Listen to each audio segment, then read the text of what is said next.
Madame, Monsieur, bonsoir. Très heureuse de vous retrouver. Commençons avec les titres de l'actualité de ce dimanche 14 juin.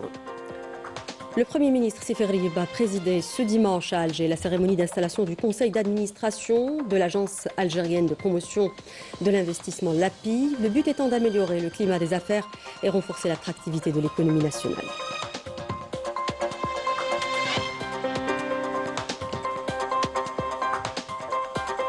Lancement à Londres de la chaire Émir Abdelkader à l'université d'Oxford, un acquis indéniable pour l'Algérie, puisqu'il s'agit de perpétuer l'héritage humaniste du fondateur de l'État algérien moderne. Et patrimoine pour terminer, on ira à Gennevilliers en France à la découverte de cet espace de rencontre et de célébration culturelle entre artisanat, design, littérature et musique, l'occasion de rassembler plusieurs générations autour d'un héritage commun. Reportage à la fin de cette édition. Bienvenue à tous. Je disais à l'instant, le Premier ministre Sefer Riyeb a présidé ce dimanche à Alger la cérémonie d'installation du conseil d'administration de l'agence algérienne de promotion de l'investissement l'API. La cérémonie d'installation s'est déroulée en présence de plusieurs ministres, de responsables des différentes institutions de l'État, ainsi que de représentants des organisations patronales et des associations professionnelles. À cette occasion, le Premier ministre a souligné que l'installation de ce conseil d'administration constitue une étape qui s'inscrit dans le cadre de la poursuite de la mise en œuvre des réformes décidées par le président de la République en matière de promotion de l'investissement et d'amélioration du climat des affaires, à même de renforcer l'attractivité de l'économie nationale et sa capacité à attirer des investissements créateurs de richesses et d'emplois. Je vous invite à l'écouter. À l'occasion de l'installation du conseil d'administration de l'agence algérienne de promotion de l'investissement, une nouvelle étape est franchie dans la mise en œuvre des réformes engagées par le président de la République en matière de promotion de l'investissement et d'amélioration du climat des affaires. Ces réformes visent à renforcer l'attractivité de l'économie nationale et à accroître sa capacité à attirer des investissements créateurs de richesses et d'emplois. L'installation de ce conseil s'inscrit dans une démarche de renforcement de l'efficacité et de la performance de la gestion de l'agence algérienne de promotion de l'investissement, conformément aux nouvelles dispositions réglementaires, notamment celles prévues par le décret exécutif numéro 26153 du 14 avril 2026. Je vous invite à réécouter le Premier ministre. Je tiens à réaffirmer à cette occasion l'engagement du gouvernement à poursuivre la mise en place de toutes les conditions nécessaires pour garantir un service public de qualité et performant au profit des porteurs de projets d'investissement, ainsi qu'un accompagnement intégré à toutes les étapes de concrétisation de leurs projets. La mobilisation et la coordination des efforts de l'ensemble des acteurs permettront d'atteindre l'objectif fixé par le président de la République, à savoir la concrétisation effective de 20 000 projets d'investissement d'ici la fin de l'année 2029. Le ministre de l'Intérieur, des collectivités locales et des Transports, Saïd Saïoud, a donné ce dimanche à Tizi Ouzou le coup d'envoi officiel de la saison estivale 2026, et ce en présence de la ministre du Tourisme et des métiers de l'artisanat, Houria Mdahi, du ministre des Travaux publics et des infrastructures de base, Abdelkader Djillaoui, et du DG de la protection civile, le colonel Boualem Bourlef. À cette occasion, le ministre a insisté sur l'importance de garantir la gratuité des plages et l'amélioration des services offerts aux citoyens, ainsi qu'à l'application rigoureuse de nouvelles dispositions relatives à l'exploitation touristique des plages. Il a également souligné la mise en œuvre d'un ensemble de mesures préventives visant à garantir la pleine préparation des plages et des infrastructures touristiques, ainsi que l'amélioration des conditions d'accueil des estivants et des membres de notre communauté établis à l'étranger. Le ministre de l'Intérieur a par la suite procédé à la mise en service du deuxième tronçon du téléphérique reliant le chef-lieu de la wilaya de Tizi Ouzou à l'hôpital Sidi Belwa et a donné le coup d'envoi du troisième tronçon du projet qui s'étend de l'hôpital jusqu'à Rjouana. L'actualité nationale, c'est aussi l'annonce des résultats du brevet d'enseignement moyen session 2026 avec un taux national de réussite qui atteint les 65,19%. Le nombre de candidats scolarisés admis s'élève à 559 214, tandis que 2142 candidats libres ont aussi réussi cet examen qui s'est déroulé du 19 au 21 mai dernier. La première place au niveau national, rappelons-le, a été décrochée par l'élève Guia Ikhlas de Gmar, Wilaya Deloued, avec une moyenne de 19,80, tandis que la deuxième place est revenue à l'élève Mezrdi Rana du CEM Bjawi El Arbi, wilaya de Biskra. Et la troisième place a été obtenue par l'élève Boubidi Besmala du CEM Mohamed Ben Boulaïd de Eris, wilaya de Batna. Nous disions en titre lancement à Londres de la chaire Émir Abdelkader à l'université d'Oxford, un acquis indéniable pour l'Algérie, puisqu'il s'agit de perpétuer l'héritage humaniste du fondateur de l'État algérien moderne. Cette chaire donne également une voix à l'Algérie et ses chercheurs dans l'un des plus grands bastions de la connaissance, nous dit Anya Hijer dans ce papier. Du cœur de l'université d'Oxford, où se façonnent les idées et se construisent les passerelles du savoir entre les civilisations, se poursuit un événement scientifique portant le nom de l'une des figures algériennes les plus emblématiques, l'émir Abdelkader. L'une des principales richesses de ce programme réside dans sa volonté de ne pas se limiter à l'évocation d'une personnalité historique du passé, mais d'en faire une source de réflexion sur les enjeux du présent et les défis de l'avenir. Après l'annonce officielle du lancement de la chaire Émir Abdelkader et l'inauguration d'une salle baptisée Salle Alger au centre des études islamiques de l'université d'Oxford, des panels de discussion ont été consacrés à l'exploration de l'héritage intellectuel et civilisationnel de cette personnalité d'exception dont le rayonnement a largement dépassé les frontières de l'Algérie pour s'inscrire durablement dans la conscience universelle.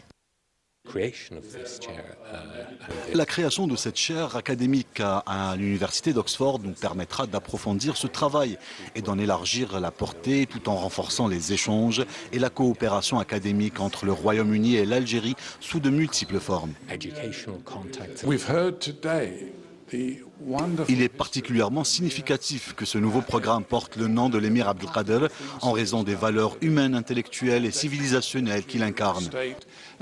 Le choix de cette figure historique pour ce projet académique d'envergure internationale ne relève pas seulement d'un devoir de mémoire envers l'histoire algérienne, mais constitue une reconnaissance renouvelée de la portée de sa pensée et de sa vision humaniste qui continue de susciter l'intérêt des chercheurs et des historiens à travers le monde.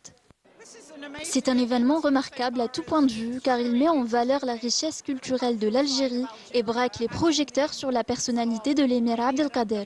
C'est une occasion de faire découvrir aux Britanniques un pan culturel essentiel de l'histoire et de l'identité algérienne. Nous avons eu l'opportunité d'en apprendre davantage sur l'histoire de l'émir Abdelkader et sur l'héritage qu'il a légué.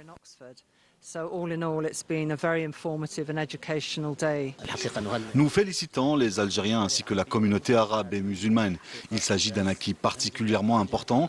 La culture est en effet un langage universel. Elle constitue une véritable passerelle entre les peuples et les civilisations. Entre l'héritage du passé et les défis du présent, la chaire de l'émir Abdelkader ouvre ainsi une nouvelle page de la présence algérienne dans l'espace académique international. Elle rappelle que les idées porteuses de valeurs ne connaissent pas de frontières et que les grandes figures de l'histoire demeurent capables d'inspirer les générations et de bâtir des ponts entre les peuples. Le ministre de l'Énergie et des Énergies renouvelables, Mourad Adjel, a tenu aujourd'hui une réunion de coordination en compagnie du ministre d'État, ministre des Hydrocarbures, Mohamed Arkab, consacrée à l'étude du dossier du modèle national de consommation d'énergie considéré comme une stratégie permettant d'évaluer l'évolution de la demande nationale en énergie et d'anticiper ses perspectives d'avenir afin de contribuer plutôt à renforcer l'efficacité des politiques publiques et à rationaliser la consommation. Cette rencontre a également constitué une occasion d'échange des vues sur les voies et moyens susceptibles d'améliorer les indicateurs d'efficacité énergétique et de garantir une utilisation optimale des ressources énergétiques nationales en adéquation avec les exigences du développement économique et social durable, tout en renforçant la sécurité énergétique à moyen et à long terme. أقسم بالله العلي العظيم أن أكون الخادم الوفي لبلدي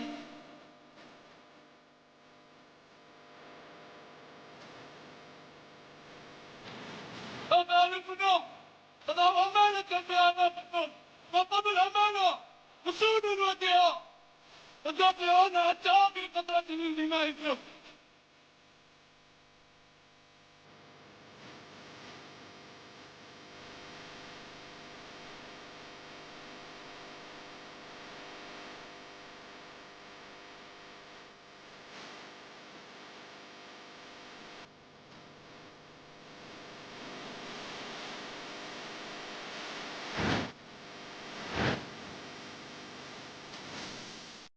commandant des forces terrestres, le général de corps d'armée Mustafa Smaili, a présidé ce dimanche à l'école supérieure de l'infanterie Shahid Djelloul Abidet de Cherchel la cérémonie de sortie de 10 promotions d'officiers et de sous-officiers baptisés du nom du Shahid Mohamed Abidet. Les lauréats ont eu une période de formation de haut niveau, alliant enseignement militaire et formation générale spécialisée. Les détails avec Majda Jahmoun. Dans cette école dont sont issues des générations successives de cadres des forces terrestres, de nouvelles promotions ont rejoint aujourd'hui les rangs de leurs prédécesseurs, portant à leur tour le flambeau du savoir, de la discipline et de la disponibilité au service de la patrie. La cérémonie de sortie de promotion a débuté par les honneurs militaires et les cérémonies d'accueil officielles avant que le commandant des forces terrestres, le général de corps d'armée Mustafa Smaili, ne procède à l'inspection des carrés des élèves et stagiaires. Elle a été suivie par une allocution du commandant de l'école supérieure de l'infanterie, le général-major, qui a mis en avant la place qu'occupe cet établissement au sein des forces terrestres en tant que citadelle de formation de référence, ayant contribué au fil des années à former des combattants alliant compétences scientifiques, professionnalisme militaire et haute valeur morale et patriotique. ها هم خريجو المدرسة العليا للمشاة شهيد جلول عبيدات يقفون أمامكم صفوف منضبطة يحملوا في الملامح وقارا وفي الخطى اقتدارا وفي العيون عهد لا يعرف انكسارا تدربوا وتأهلوا واتحدوا للمجد مسارا وازدادوا بحبهم لوطنهم عزما وإصرارا. Les festivités se sont poursuivies avec la prestation de serment des diplômés, la remise des diplômes et l'attribution des grades aux majors de promotion.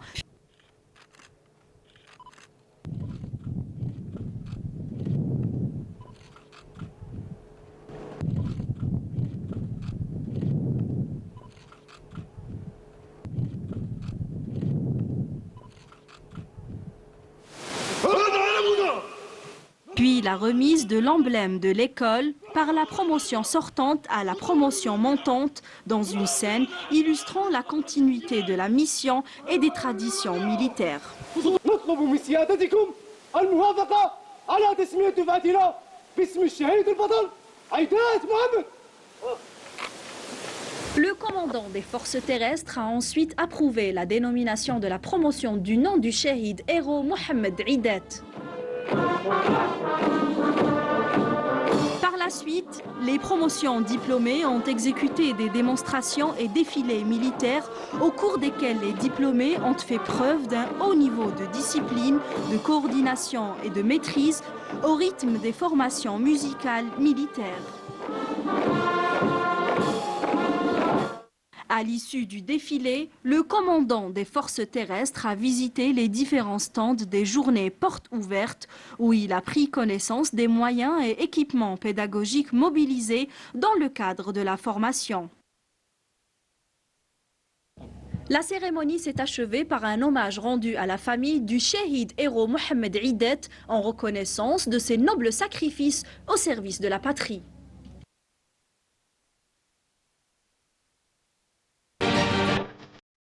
أقسم بالله العلي العظيم أن أكون خادما وفيا لبلدي.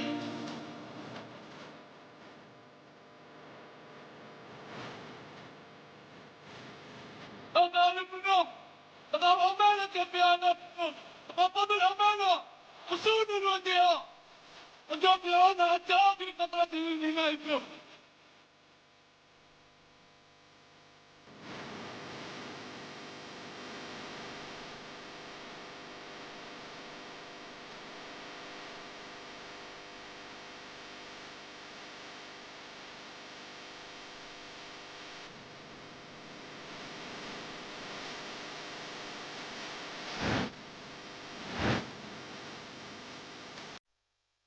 Autre actualité à présent, dans le cadre des préparatifs des élections législatives du 2 juillet prochain, le consul d'Algérie à Bobigny, accompagné des représentants de l'autorité nationale indépendante des élections, a animé une rencontre d'information au profit des associations et des acteurs de la société civile de la circonscription. L'occasion de présenter les principales dispositions encadrant le déroulement du scrutin, les modalités de vote ainsi que les mesures mises en place pour garantir la transparence et la régularité de cette échéance électorale.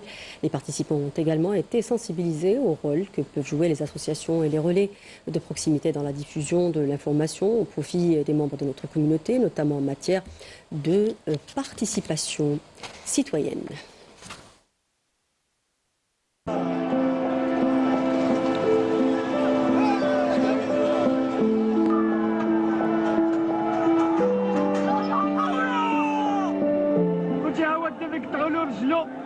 ها هو خوتي الدبي قطعوا رجلو ها طاو عليه شوفوا رجلو فين راه طايره خوتي اللهم هذا منكر اللهم هذا منكر اللهم هذا منكر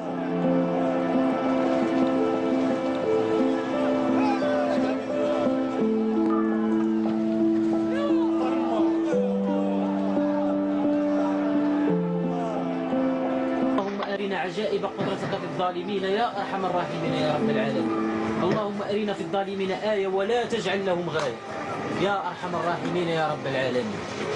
ونثق في إسرائيل، هادو إسرائيل خوتنا خاصنا نستقبلهم بالورود. على المغاربة في الدول الأوروبية ما كيجي التوقيت ديال الصلاة على ما كيصليوش. Grogne sociale au Maroc avec ce mouvement de protestation réprimé. Le mouvement a été initié par des étudiants universitaires dont des dizaines ont été expulsés, tandis que d'autres ont fait l'objet d'arrestations arbitraires. C'est ce que nous dit Ania Hijer dans ce papier. Au Maroc, les étudiants font l'objet d'une répression sans précédent. Les forces du Mrzen n'hésitent pas à investir les campus universitaires et à procéder à l'arrestation d'étudiants dont le seul crime est de réclamer leurs droits. Des policiers en civil sont intervenus à l'intérieur des universités et ont arrêté et maltraité plusieurs étudiants. Par la suite, des procès lents et successifs se sont tenus, aboutissant à des condamnations à l'issue de plusieurs audiences.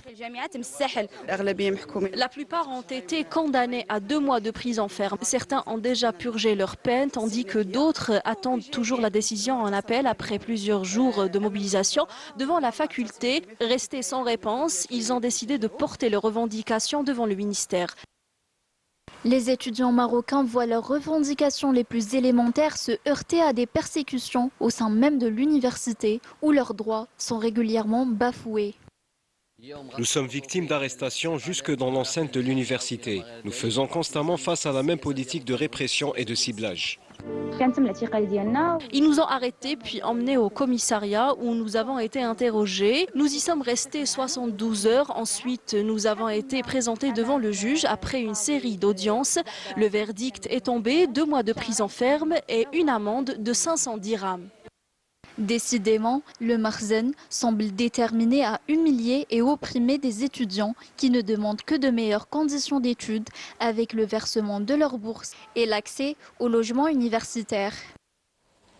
Et la lutte contre le trafic de drogue en provenance du Maroc s'intensifie en Espagne, où la garde civile a annoncé avoir saisi une cargaison de près de 4800 kg de hashish marocain dans le détroit de Gibraltar. L'opération a débuté lorsqu'un navire suspect, couramment utilisé par les trafiquants et transportant 121 ballots de drogue, a été repéré puis intercepté grâce à une mobilisation conjointe des moyens maritimes, aériens et terrestres de la garde civile. Aucune arrestation n'a été effectuée à ce stade, mais l'enquête se poursuit.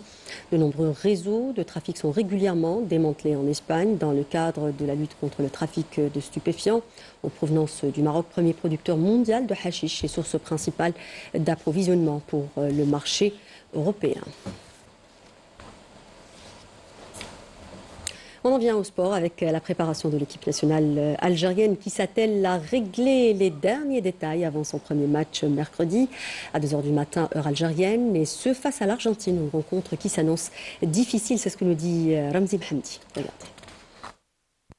Dans une concentration totale, les capés de Petkovic s'attellent à préparer leur entrée en lice face aux Argentins. Une dernière séance avec un groupe au complet où les partenaires de Hadjam se concentrent désormais sur l'aspect technico-tactique. La sélection nationale a les qualités pour bien débuter le tournoi face à l'Argentine, un favori en puissance de ce tournoi. Je pense que les Verts peuvent créer la surprise. Le retour de Ben Sebaini à l'entraînement nous donne des signes positifs quant à sa participation au premier match face à l'Argentine, ainsi que Boudaoui, des signaux positifs pour notre sélection.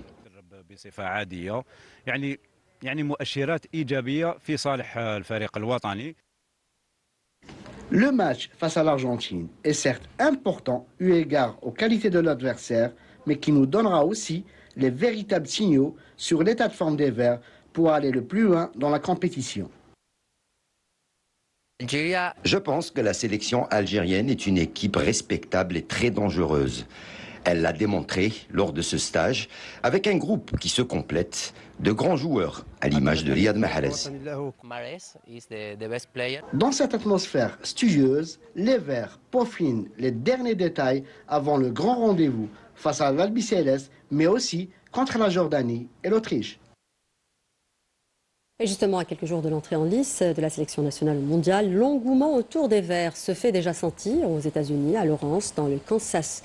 Habitants et membres de la communauté algérienne se sont réunis autour d'une initiative originale, la réalisation d'un immense drapeau algérien sur une pelouse, symbole d'un chaleureux accueil réservé à la délégation nationale. C'est le papier de Sarah Drpel.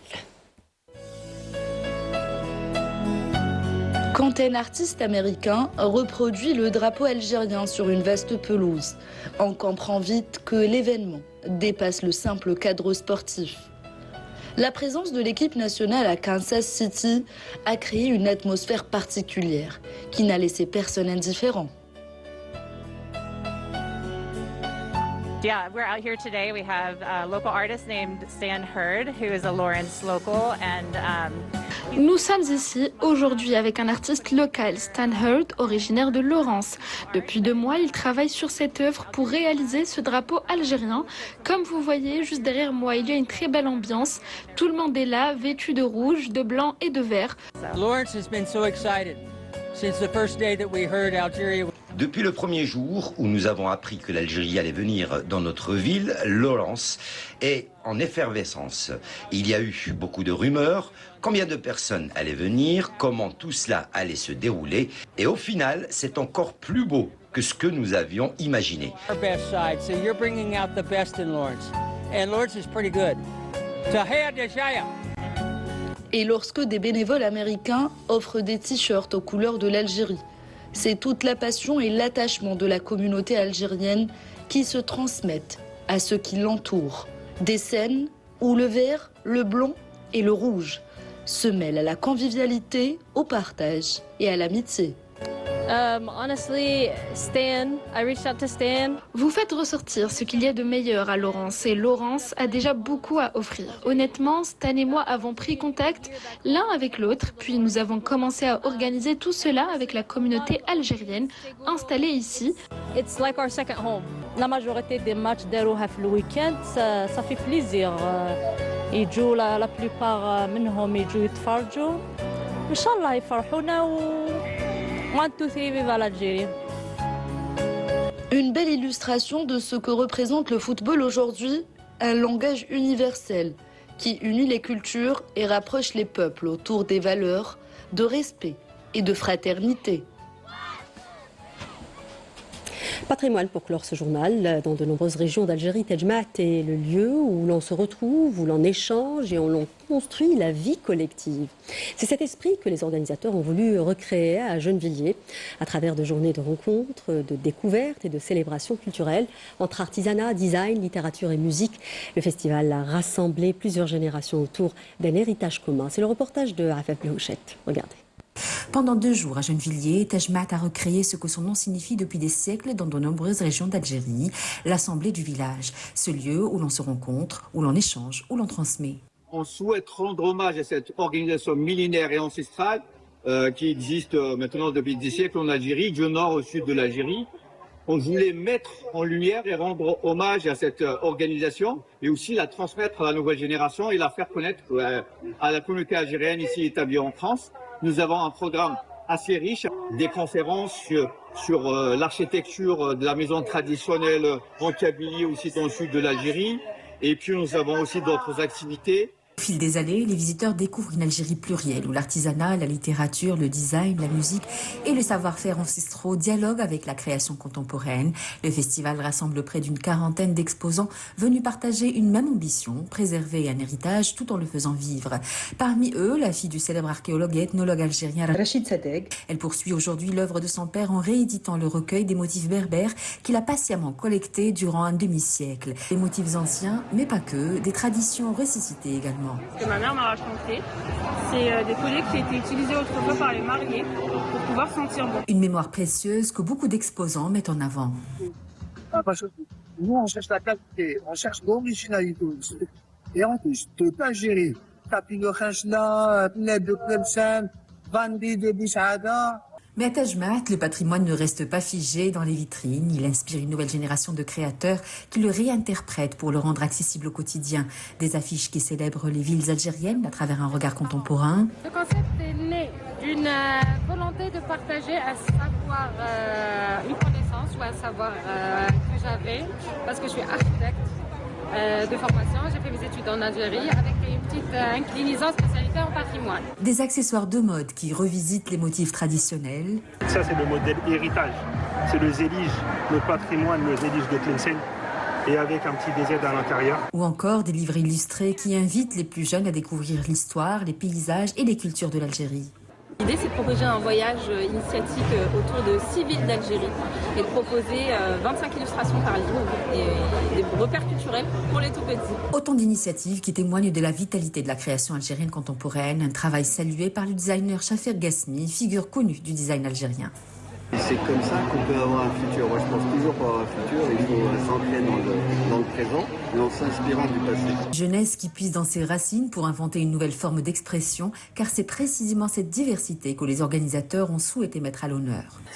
C'était l'occasion aussi, à travers Taj Mahal, de montrer la richesse de l'Algérie, de montrer les créations, montrer l'art culinaire, ne pas se fixer seulement sur 2 ou 3 aspects que l'Algérie possède comme culture et comme tradition. Vraiment, aujourd'hui, c'est riche en couleurs, en goût et en musique. Et même que la journée avance, les discussions laissent peu à peu place à la musique. Les visiteurs quittent les stands et rejoignent la scène. Les drapeaux apparaissent et les premiers accords de Tikbawin embrasent l'ensemble. Le groupe saharien, référence de la scène touareg contemporaine, offre à cette édition son moment le plus fédérateur.